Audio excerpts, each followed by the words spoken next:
বার্নাবেউর মাটিতে আজকে যা ঘটল সেটা রূপকথা না, সেটা দুঃস্বপ্ন। নিজের ঘরে বসে গেতাফের কাছে হার, এই কথাটা বলতেও লজ্জা লাগে। ১৬টা বার এই মাঠে এসে মার খাওয়া গেতাফে আজকে ১৭তম বারে এসে ইতিহাস উল্টায় দিল। ম্যাচের শুরুতে মনে হইতেছিল রিয়াল মাদ্রিদ সামলায় নিবে, ভিনিসিয়াস কাউন্টারে একদম গোল মুখে চলে গেল, কিন্তু সোরিয়া পা দিয়ে কি সেভডাই করল। আর্দাগুলা ৩ জনকে কাটায় বক্সে ঢুকলো, সোরিয়া আবারও থামায় দিল। এই লোক আজকে গোল পোস্টে দাঁড়ায় নাই, দেয়াল হয়ে দাঁড়াইছিল।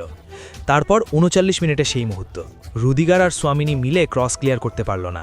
বল পড়ল সাত্রিয়ানোর সামনে, আর সে যে ভলি মারল ভাই, কুর্তুয়ার কিছু বোঝার আগেই বল উপরের কণায়।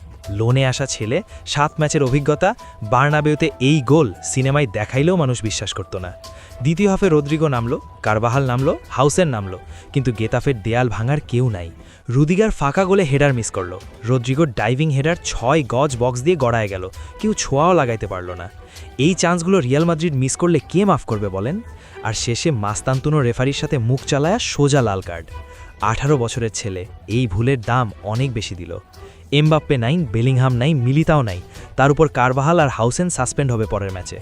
বার্সা একই দিনে ভিয়ারিয়ালকে ৪-১ উড়াইছে, আর আপনি ঘরে গেতাফের কাছে ০-১। ৮৭% পজেশন, ১৮টা শট, কিন্তু স্কোরবোর্ডে ০।